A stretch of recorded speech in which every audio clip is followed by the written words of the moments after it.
창세기 강의 18번째 시간으로 창세기 18장 본문 전체가 되겠습니다. 우리 창세기 18장 1절에서부터 5절까지만 우리 함께 봅니다. 창세기 18장 1절에서부터 5절입니다. 자, 함께 읽습니다. 여호와께서 마므레 산지의 나무들이 있는 곳에서 아브라함에게 나타나시니라. 날이 뜨거울 때 그가 장막문에 앉아있다가 눈을 들어본즉 사람 셋이 맞은편에 서 있는지라. 그가 그들을 보자 곧 장막문에서 달려나가 영접하여 몸을 땅에 펴 이르되 내 주여 내가 주께 은혜를 베푸소서 원하되 물을 마시고 물을 조금 가져게 하사 당신의 발을 닦으시고 나무 아래서 씻소서. 내가 떡을 조금 가져오니 당신의 마음을 상쾌하게 하신 후에 지나가소서. 당신들이 종에게 오셨음이니라. 그들이 이르되 내 말대로 그리하다. 아멘. 마므레 상수리 나무들이 있는 곳은 바로 아브라함이 지금 살고 있는 헤브론 땅을 말합니다. 아브라함은 이곳에서 하나님께 제단을 쌓았습니다. 창세기 10장에 보았죠. 1절에서 여호와께서 아브라함에게 나타나시니라 라는 말은 아브라함이 하나님을 찾았기 때문에 하나님께서 나타나신 것이 아닙니다. 하나님께서 하나님의 정하신 때가 되었기에 스스로 아브라함에게 나타나 보여주신 것입니다. 아브라함이 장막문에 있다가 지나가는 나그네 세 사람을 만납니다. 아브라함은 이 세 사람을 보고 달려가서 몸을 땅에 굽히며 영접하며 말합니다. 내가 주께 은혜를 입었으면 그냥 지나가지 마시고 저희 집에 들려서 발도 씻고 좀 쉬었다 가십시오. 그러면 제가 떡을 좀 가져오리니 그것을 드시고 좀 편안히 쉬신 다음에 지나가십시오 라고 간청을 합니다. 이에 그들이 승낙을 합니다. 사랑하는 여러분, 아브라함이 지나가는 나그네 세 사람을 데려갑니다. 그 중에 한 사람은 하나님이십니다. 나머지 두 사람은 천사입니다. 그러면 아브라함은 이 세 사람의 신분을 알았을까요? 몰랐을까요? 몰랐습니다. 하나님과 천사가 사람의 모습으로 왔으니 알 수가 없습니다. 그런데 아니 3절에 보면 아브라함이 세 사람을 향하여 내 주여라고 부르고 있지 않습니까? 주라고 이렇게 호칭한 것을 보면 아브라함은 세 사람의 신분을 알고 있었던 것은 아닐까요? 이렇게 생각하시는 분들도 있습니다. 학자들 중에서도 일부는 이렇게 해석을 합니다. 그러나 당시에는 이 주라는 호칭은 상대를 높여서 부르는 아주 널리 사용되는 호칭이었습니다. 예를 들면 아내가 남편을 부를 때 주라고 불렀습니다. 그리고 종이 또 주인을 부를 때도 역시 주라고 불렀습니다. 그렇기 때문에 주라는 호칭을 사용하는 것만으로 아브라함이 이 세 사람의 신분을 알았다라고 생각할 수는 없습니다. 신약성경 히브리서는 이렇게 말씀합니다. 우리 신약성경 368페이지입니다. 신약성경 페이지 368페이지입니다. 히브리서 13장 2절입니다. 히브리서 13장 2절 신약성경 페이지 368페이지입니다. 우리 찾으시면 다 함께 히브리서 13장 2절을 함께 읽습니다. 선생님들을 잊지 말라. 이로써 주중에 천사들을 대접한 이들이 있었느니라. 아브라함이 나그네를 대접한 것을 히브리서에서는 이렇게 해석하고 있습니다. 구주 중에 알지 못하는 가운데 나그네를 대접한 것이 천사들을 대접한 것이라고 말씀합니다. 이 말씀을 보면 아브라함은 세 사람의 신분을 알지 못했습니다. 하나님과 천사인 줄 알지 못했습니다. 그냥 나그네인 줄 알고 나그네 세 사람을 대접한 것입니다. 우리 창세기 18장 본문으로 다시 돌아갑니다. 창세기 18장 본문으로 돌아가겠어요. 6절로 8절입니다.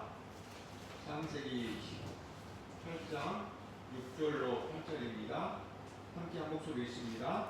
아브라함이 급히 장막으로 가서 사라에게 이르되 속히 고운 가루 세 쌀을 가져다가 떡을 만들라고 아브라함이 또 가축대 있는 곳으로 달려가서 기름지고 좋은 송아지를 잡아 카인에게 주니 그가 급히 요리하게 하니라. 아브라함이 긴 젖과 우유와 하인이 요리한 송아지를 가져다가 그들 앞에 차려놓고 나무 아래 모셔 섬에 그들이 먹으리라. 아브라함은 급히 장막으로 가서 아내 사라에게 고운 가루로 떡을 만들라고 말합니다. 그리고 자신은 가축대로 가서 가장 기름지고 좋은 송아지를 잡아서 하인에게 요리하게 합니다. 아브라함은 치즈와 우유와 그리고 송아지 고기, 요리된 송아지 고기를 가지고 나무 아래에 차려놓고 대접을 합니다. 아브라함은 함께 식사하지 않았습니다. 나그네들이 식사하는 동안 옆에서 직접 시중을 드렸습니다. 이것은 아주 극진한 대접을 한 것입니다. 이어서 우리 9절부터 12절을 함께 봅니다. 창세기 18장 9절로 12절입니다. 그들이 아브라함에게 이르되 내 아내 사라가 어디 있느냐 대답하되 장막에 있나이다. 그가 이르되 내년 이맘때 내가 반드시 내게로 돌아오리니 내 아내 사라에게 아들이 있으리라 하시니 사라가 그 집 장막문에서 서들었다. 아브라함과 사라는 나이가 많아 늙었고 사라에게는 여성의 생리가 끊어졌느니라. 사라가 서로 웃고 이르되 내가 무엇이 알고 내 주인은 늙었으니 내게 무슨 즐거움이 있으리요. 아브라함이 나그네를 대접하고 있을 때에 나그네 중 한 사람이 아브라함에게 이렇게 묻습니다. 내 아내 사라가 어디에 있느냐? 그래서 아브라함이 사라는 지금 장막에 있습니다 라고 대답합니다. 그러자 천사의 모습으로 사람의 모습으로 오신 하나님께서 아브라함에게 내 아내 사라에게 아들이 있을 것이라 라고 말씀합니다. 하나님은 지금까지 아브라함에게 자손이 있을 것이다 라고 반복하여 말씀하셨습니다. 그렇지만 언제 주실 것인지 그 시기를 구체적으로 말씀하시지는 않았습니다. 그런데 지금은 분명히 그 기간을 말씀합니다. 내년 이맘때라고 구체적으로 말씀합니다. 사라가 이 말을 장막 문에서 들었습니다. 사라가 듣고 어떻게 반응합니까? 웃습니다. 사라가 왜 웃는 것일까요? 자신은 이미 생리가 끊겼기 때문입니다. 또한 남편 아브라함은 100세가 다 된 99세입니다. 그리고 자신은 90세가 다 된 89세이니 어떻게 아들을 낳을 수 있겠습니까? 라고 생각한 것입니다.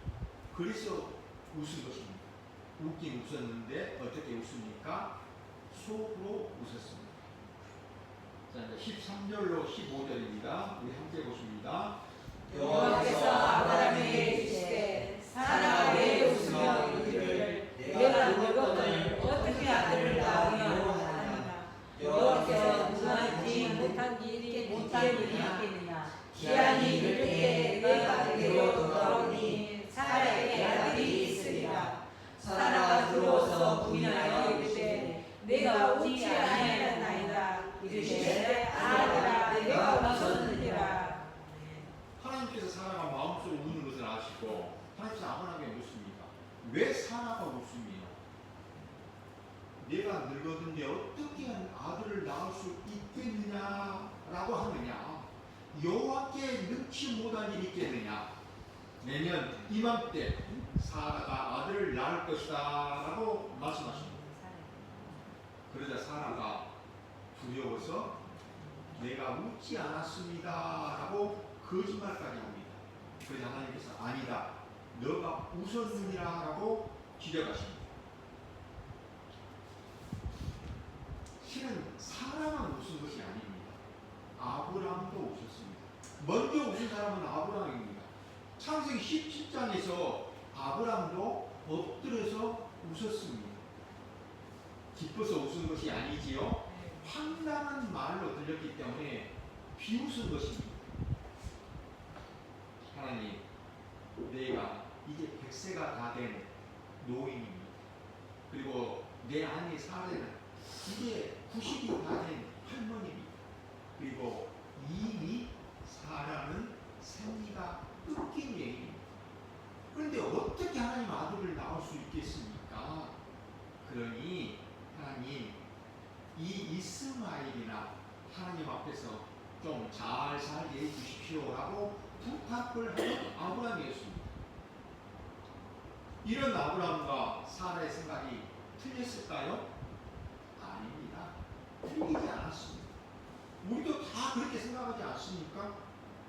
사라의 생리가 이미 끊어졌는데 어떻게 아들을 낳을 수 있겠습니까? 그러니 아들을 주신다는 하나님의 말씀에 아브라함과 사라가 둘 다 웃는 것입니다. 사랑하는 여러분, 하나님의 언약은 아브라함과 사라가 믿거나 말거나 이루어집니다. 하나님의 언약은 우리가 믿거나 말거나 이루어집니다. 왜 그렇습니까? 사람이 믿기 때문에 하나님께서 이루시는 것이 아닙니다. 사람으로 하여금 믿어지게 하시려고 하나님의 언약을 이루어 주시는 것입니다. 그러니 하나님은 아브라함과 사라가 믿지 않아도 하나님의 언약을 그대로 이루어 주실 것입니다. 왜냐하면 하나님은 아브라함과 사라에게 언약을 이루시는 신실하신 하나님, 전능하신 하나님이심을 아브라함과 사라가 알고 믿어지게 하심으로 그 하나님을 찬양하며 경외하게 하시려는 것이기 때문입니다. 우리 16절에서부터 21절입니다. 네, 함께 보십니다. 그 사람이 거기서 일어나서 소돔으로 향하고 아브라함은 그를 청송하러 향해 나간다. 여호와께서 이르시되 내가 하는 것을 아브라함에게 숨기겠느냐.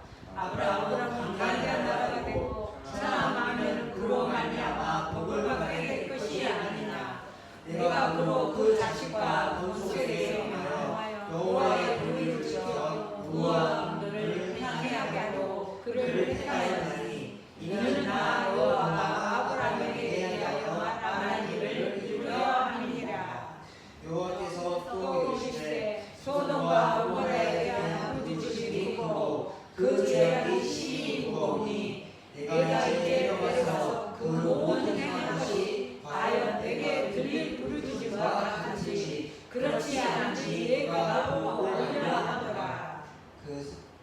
하나님은 하나님이 하시려는 일을 아브라함에게 숨기지 않고 알려주십니다. 하나님은 왜 하나님이 하시는 일을 아브라함에게 다 알려주신 것일까? 그 이유를 이렇게 설명합니다. 18절, 19절만 우리 다시 한번 봅니다. 18절, 19절입니다. 아브라함은 강대한 나라가 되고 천하 만민은 그로 말미암아 복을 받게 될 것이 아니냐. 내가 그로 그 자식과 그 성에서 여호와의 도를 지켜 그와 그를 향하여 하고 그를 택하셨나니 이는 나 여호와가 아브라함에게 대하여 말한 일을 이루려 함이니라. 하나님은 아브라함을 택하신 이유를 이렇게 분명하게 말씀합니다. 아브라함의 그 자식과 건족에게 명하여 여호와의 도를 지켜 의와 공도를 행하게 하려고 택하셨다는 것입니다. 그러면 그 자식과 건족은 누구입니까? 여호와의 도를 지켜 행하는 자는 누구입니까? 그 자식과 권속은 누구입니까? 하나님의 약속에 의해 태어날 이삭과 그의 후손들을 말합니다. 그러면 이삭과 그의 후손들이 하나님의 도를 지켜 행할 수 있습니까? 없습니다. 인간은 결코 하나님의 도를 지켜 행할 수가 없습니다.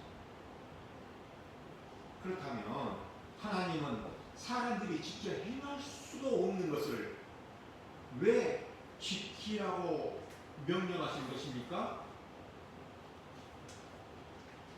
하나님이 사람이 지킬 수도 없는, 사람이 지키지 못하는 이런 하나님의 도를 지키라고 하나님이 명령하시는 것일까요?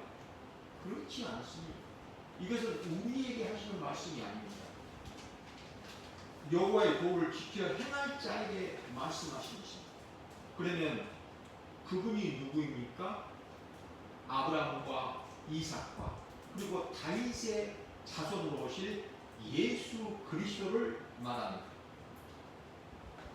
예수 그리스도께서 십자가에서 하나님의 모든 의와 공의를 다 이루어내십니다. 이것은 하나님의 모든 언약을 성취하실 예수 그리스도에 대한 예표입니다. 우리 20절에서부터 21절을 함께 봅니다. 20절로 21절입니다. 여호와께서 이르시되 소돔과 고모라에 대한 부르짖음이 크고 그 죄악이 심히 무거우니 내가 이제 내려가서 그 모든 행한 것이 과연 내게 들린 부르짖음과 같은지 그렇지 않은지 내가 보고 알려 하노라. 하나님은 소돔과 고모라의 죄악을 직접 보셔야만 아시는 것은 아닙니다. 하나님은 직접 보지 않아도 다 아십니다. 그러함에도 소돔과 고모라의 죄악이 심이었다기 직접 보시겠다는 것입니다. 이것은 하나님을 계시하시기 위하여 우리 사람들이 이해할 수 있는 언어로 우리들의 방식으로 표현하신 것입니다. 22절로 26절입니다. 22절로 26절을 함께 봅니다. 그 사람에게서 떠나 소돔으로 향하여 아브라함은 여호와 앞에 그대로 섰더니 아브라함이 가까이 나아가 이르되 주께서 의인을 악인과 함께 멸하라 하시나이까. 그 성 중에 의인 50명이 있을지라도 주께서 그곳을 멸하시고 그 50의인을 위하여 용서하지 아니하시니까. 주께서 이같이 하사 의인을 악인과 함께 죽이시면 부당하오며 의인과 악인을 같이 하셔도 부당하나이다. 세상을 심판하시는 이가 저희를 행하실 것이 아니나이까.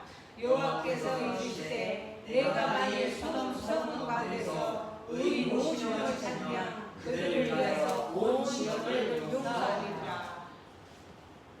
다음 시소돔에는 아브라함의 조카 롯과 그의 가족이 살고 있었습니다. 그런데 하나님께서는 죄악 때문에 소돔과 고모라 성을 심판하시겠다고 아브라함에게 알려주셨습니다. 이제 두 천사가 소돔을 향하여 떠나가고 아브라함은 하나님 앞에 섰습니다. 그리고 하나님께 이렇게 여줍니다. 하나님께서 의인을 악인과 함께 멸하려 하시나이까.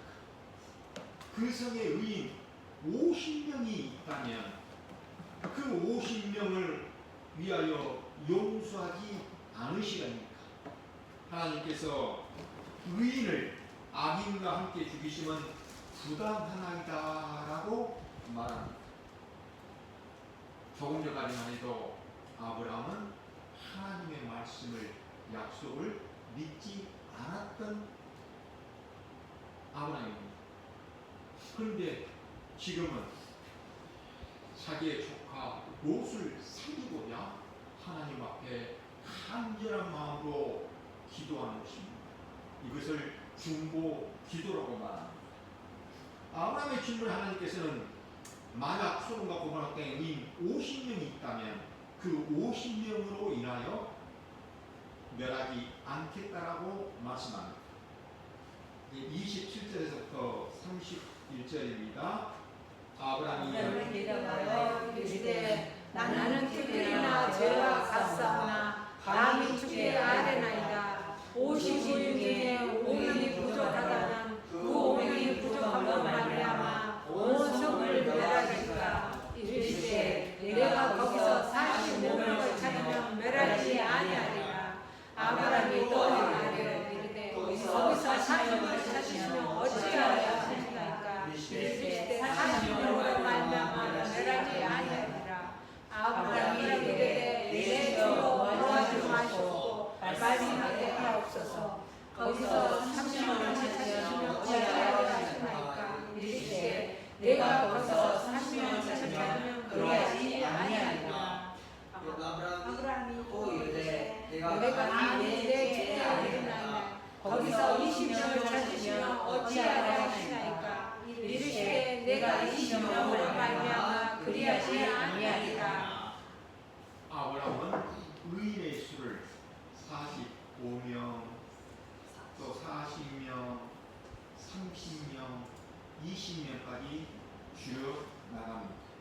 계속해서 줄여 나갑니다.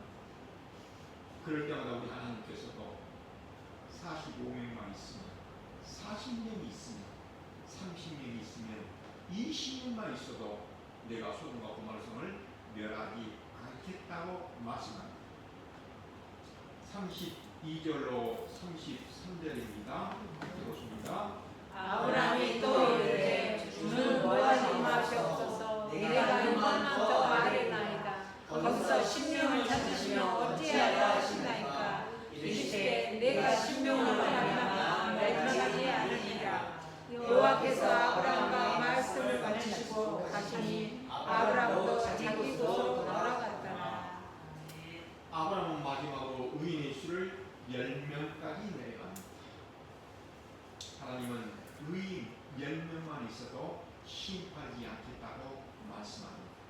그리고 하나님께서는 아브라함과 말씀을 마치고 떠나가시고 아브라함도 자기의 처소로 돌아갑니다. 사랑하는 여러분, 아브라함이 의인 10명이 아니라 1명까지 내려갔다면 어떻게 되었을까? 하나님은 의인 1명만 있어도 멸하지 않겠다고 말하셨을 것입니다.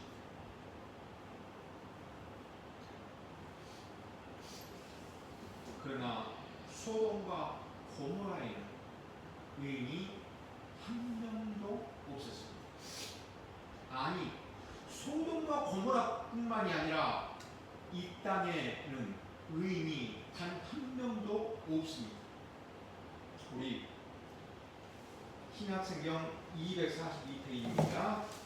신약성경 242페이지 로마서 3장 10절입니다.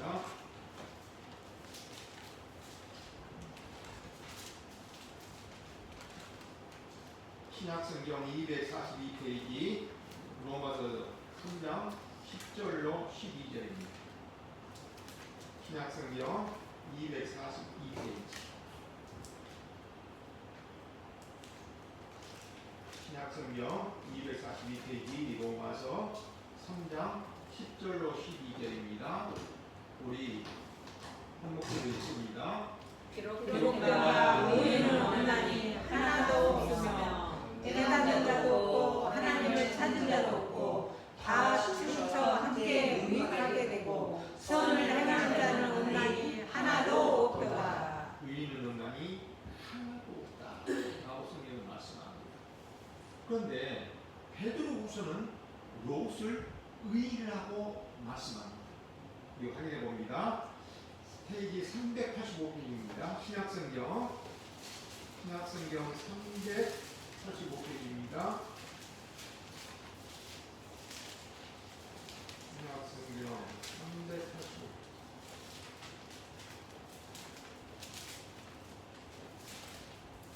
베드로후서 2장 6절로 8절입니다. 신약성경 385페이지 베드로후서 2장 6절로 8절입니다. 85개 함께 읽습니다.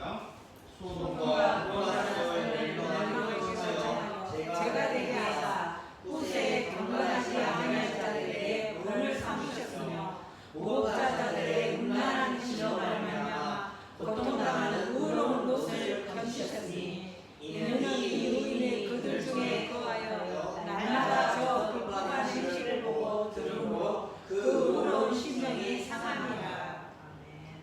베드로 사도는 소돔에서 살았던 롯을 의로운 롯이라고 말합니다. 이렇게 해석합니다. 그러나 여기서 롯이 의로운 자라는 것은 자신의 행함으로 인한 의인이 아니라 하나님의 은혜로 말미암아 의롭다고 칭함을 받은 의인이라는 그런 뜻입니다. 이 의인이라는 단어를 우리 사람이 생각하는 것과 하나님이 생각하는 것이 이렇게 다릅니다. 우리는 우리의 어떤 행함이 좀 선하고 좀 그럴듯하고 좀 괜찮으면 내가 의인이라고 생각합니다. 그러나 하나님은 사람의 마음속 중심을 보신 하나님이시기 때문에 하나님이 보시는 의인의 개념은 우리와 다릅니다. 그러기에 롯이 소돔에서 구원받은 것은 자신의 의로움 때문이 아니라 아브라함으로 인하여 구원받는 것입니다.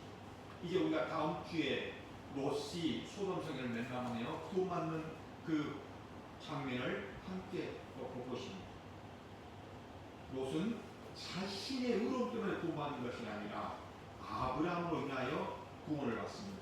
우리 확인해 봅니다. 그 부분만. 창세기 19장으로 돌아갑니다. 창세기 19장 29절입니다. 창세기 19장 29절.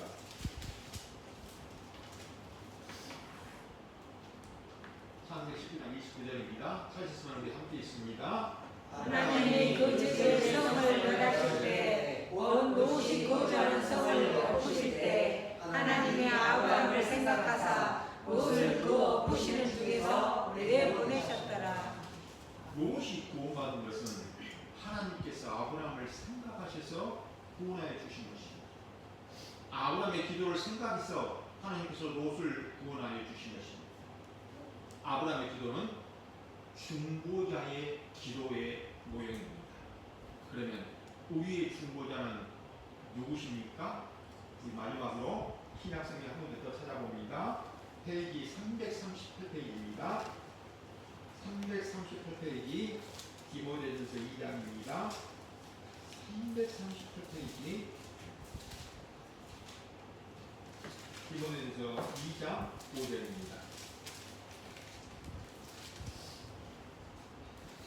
디모데전서 2장 5절입니다. 찾으시면 디모데전서 페이지 338페이지입니다. 신약성경 338페이지 디모데전서 2장 5절입니다. 우리 함께 읽습니다. 하나님은 한 분이시요 또 하나님과 사람 사이의 중보자가 한 분이시니 곧 살아계신 그리스도 예수시라. 우리의 중보자는 아브라함이 아닙니다. 우리의 중보자는 예수 그리스도입니다.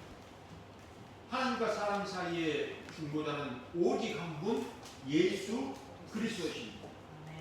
이 예수 그리스도께서 우리의 중보자가 되심으로 우리는 하나님께 나아갈 수 있게 되었습니다. 우리는 하나님께 기도할 수 있게 되었습니다. 우리가 하나님께 기도할 수 있는 것은 중보자 되시는 예수 그리스도 안에 있기 때문입니다. 사랑하는 여러분, 예수 그리스도를 믿는 사람을 우리는 성도라고 부릅니다. 성도는 어떤 경우에도 하나님께 직접 나아갈 수 없습니다. 성도가 하나님께 나아가는 것은 반드시 중보자가 되시는 예수 그리스도 안에서 나아가는 것입니다. 사랑하는 여러분, 이제 말씀을 마치려고 합니다. 우리가 예수 그리스도를 믿게 된 것은 우리의 어떤 행위나 의지나 노력과는 아무 상관이 없습니다. 그리고 우리가 구원을 받기 위하여 우리가 한 것도 아무것도 없습니다. 하나님은 믿음이 대단한 사람을 택하여 부르시지 않습니다. 우리처럼 잘하는 것이라고는 오직 죄 짓는 것밖에 모르는 우리, 죄 짓는 것에만 아주 특신인 우리, 이런 우리를 부르셔서 하나님은 언약대로 이루시는 하나님이심을 알게 하시고 믿게 하심으로 우리로 그 하나님만을 찬송하며 경외케 하시려고 우리를 부르신 것입니다. 하나님의 창조의 목적, 하나님의 섭리의 목적, 하나님이 우리를 부르신 목적은 다 동일합니다. 하나님이 어떠한 하나님인지 우리로 알게 하셔서 그 하나님만을 찬송하며 예배하며 경외케 하시려는 것, 이것이 하나님의 유일하신 목적입니다. 저는 소원합니다. 오늘 여기에 계신 모든 분들이 하나님께 온전히 붙들려서 하나님의 하나님 되심만을 증거하는 하나님의 복된 성도들이 다 되어지시기를 우리 주님의 이름으로 축원드립니다. 기도드리시겠습니다. 하나님 아버지, 예수 그리스도께서 우리의 중보자가 되어주심으로 우리는 아브라함처럼 하나님께 기도할 수 있게 되었습니다. 아브라함은 소돔과 고모라 성의 심판을 알고 조카 롯을 구원해 달라고 기도하였습니다. 하나님 아버지, 이제 우리도 기도합니다. 나를 위하여, 가족을 위하여, 친구를 위하여, 그리고 교회를 위하여 기도합니다. 하나님 살려 주시옵소서. 하나님 불쌍히 되어 주시옵소서. 하나님 구원하여 주시옵소서. 예수 그리스도의 이름으로 기도드리옵나이다.